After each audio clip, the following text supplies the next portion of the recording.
eh, kita nggak bisa paksa semua orang bikin produk sehat, ya kan? Kita nggak bisa paksa orang untuk selalu jualan hal-hal yang 100% baik. Misalnya jual-jual hal-hal yang sifatnya natural, lalu kita bilang baik, karena bisa jadi juga mungkin nggak baik juga. Karena ada satu istilah yang bilang ya apapun yang berlebihan kan nggak baik. Tapi menjadi pemilik usaha yang memiliki brand yang bertanggung jawab, itu menjadi penting. Ketika kita berjual sesuatu yang akan mengarahkan orang kepada diabetes atau mengarahkan orang kepada kolesterol yang tinggi misalnya, tentu kita tidak akan berbicara, ayo beli sebanyak-banyaknya produk saya, ayo makan sebanyak-banyaknya dari pagi sampai malam gitu ya. Kita pasti akan berkomunikasi dengan cara yang lebih smart. Kita akan berbicara dengan komunikasi yang lebih wise, bagaimana mengajak lebih banyak orang untuk berpartisipasi. Smart Business. Hai sahabat semuanya, Smart Listener. Di kesempatan kali ini senang banget bisa ngobrol bersama dengan seorang praktisi, kemudian juga seorang yang punya dedikasi yang sangat besar banget untuk brand-brand Indonesia bisa terus berkembang, terutama brand-brand lokal. Saya bersama-sama dengan Mas Arto Biantoro. Hai Mas Arto. Merdeka. Merdeka. Salamnya nih kalau ketemunya, merdeka gitu ya. Mas Arto, kita lihat sekarang ini kan banyak banget ya brand bermunculan, brand-brand baru, brand-brand lokal gitu. Di tengah situasi yang kita lihat sempat lah ya tidak oke gitu ya karena pandemi dan sebagainya. Tetapi kemudian kita lihat juga nih kecenderungannya, brand-brand ini seperti berlomba-lomba profit ya, untuk dapetin profit. Sebenarnya ada nggak sih sisi lain ya dari brand gitu ya yang artinya dia punya tanggung jawab di sisi yang lain untuk bukan cuma sekedar laku, bukan cuma sekedar profit begitu Mas Arto? Ya itu tadi pertanyaannya menarik ya, karena memang kita harus akui bahwa brand itu yang melahirkan adalah orang-orang bisnis. Meskipun hari ini kita bisa melihat brand itu dipergunakan di berbagai industri, organisasi, sekolah, destinasi, partai, bahkan kita dalam konteks personal branding menggunakan ilmu brand. Tapi originalnya tuh memang ilmu brand itu diambil dari orang-orang bisnis balik ke abad ke 1800-an ya. 1800-an itu kita melihat bagaimana penggunaan dari sisi bisnis itu sangat kuat sekali dan kemudian diikuti oleh kelahiran radio dan televisi di awal 1900-an. Jadi kita bisa bilang mungkin hampir 120 tahun terakhir ini brand memang sangat terbukti dan sangat kuat sekali dalam konteks bisnis. Sehingga tadi dalam kaitannya dengan profit sebenarnya nggak ada yang salah sama sekali. Dengan hal itu ya. Nah, tapi memang kita baru, kalau di Indonesia, kita baru melihat ilmu brand ini semakin berkembang dalam 10 tahun terakhir, 12 tahun terakhir. Ini dimulai dengan kelahiran digitalisasi 2010 ketika kita melihat e-commerce, peer-to-peer lending, platform-platform seperti YouTube dan lain-lain yang membuat banyak orang men-share informasinya. Jadi kemudian ilmu brand ini semakin berkembang sampai di mana-mana orang mulai belajar akses kepada informasi dan teknologi dan pengetahuan ya, itu jadi sangat mudah diakses. Sehingga ilmu brand ini kemudian banyak dipergunakan oleh teman-teman dan khususnya bagi teman-teman muda yang baru memulai usaha, bahkan sudah aware tentang brand itu sendiri. Jadi sekarang udah bukan sebuah kekuatan atau keunikan lagi ketika kita belajar ilmu brand, karena sekarang semuanya sudah bisa ilmu brand. Nah, tapi kemudian yang menjadi tantangan terbesar adalah bagaimana brand itu hari ini bisa menjadi bagian solutif bagi isu-isu yang terjadi di sekitar kita. Kalau kita melihat konteks tadi, ketika Mbak Ola bicara soal profit misalnya, memang nggak salah gitu. Sebuah brand itu adalah fokus kepada profit. Tapi ketika sebuah brand kemudian mengarahkan atau sebuah produk atau jasa menggunakan ilmu brand dan mengarahkan kepada kepentingan-kepentingan negatif, maka ilmu brand juga berlaku sama. Oh ya. Jadi brand tidak punya tuan. Brand itu kan ilmu yang bisa ditempel untuk kepentingan baik atau kepentingan jahat. Kira-kira begitu tanda petik ya. Sehingga menjadi sangat sensitif ketika seseorang yang kemudian belajar tentang ilmu brand menggunakan ilmunya untuk hal-hal yang mengarah kepada hal-hal yang tidak baik. Nah, ini perlu kedewasaan, ini perlu kematangan sebagai seorang entrepreneur khususnya atau seorang wirausaha. Kita ditantang untuk bisa punya hati dan memilah dan menggunakan ilmu tersebut untuk kemaslahatan, untuk kebaikan. Nah, disinilah peran penting dari mungkin mentor-mentor, business coach, orang-orang yang mendampingi teman-teman yang sedang mengembangkan bisnisnya agar mindset-nya bukan hanya diarahkan kepada cuan-cuan saja, tapi juga bagaimana problem-problem itu kita bisa selesaikan. Gitu.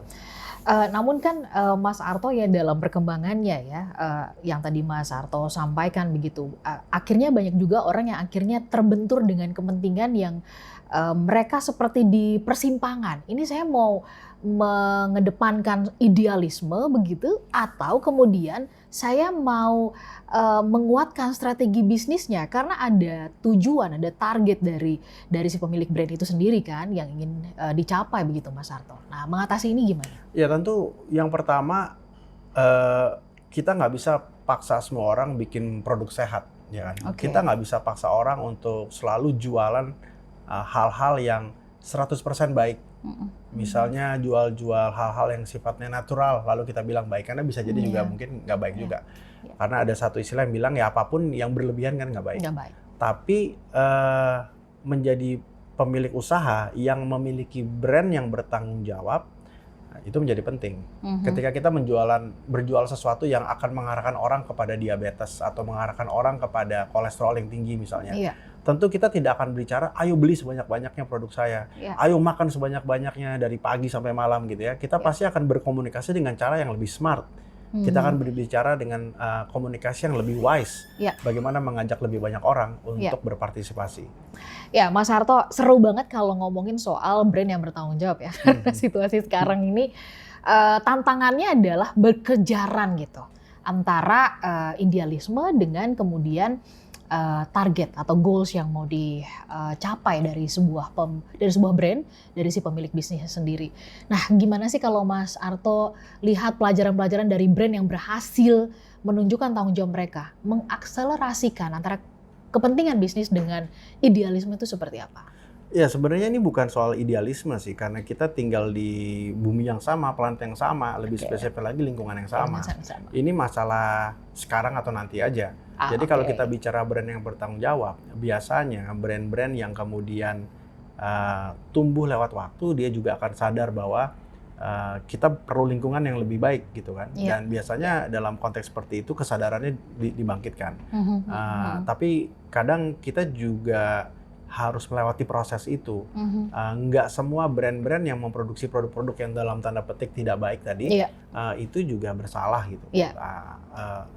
Tapi mereka harus mengambil peran, gitu kan? Kira-kira kalimatnya begitu. Karena kenyataannya mereka juga membuka lapangan pekerjaan kan? Betul. Dan jadi nggak semuanya jelek, tapi juga harus ada keseimbangan. Jadi kalau kita bicara keseimbangan, artinya bagaimana kita bisa bertanggung jawab terhadap bisnis kita bagi orang lain dan bagi orang yang menikmati bisnis kita.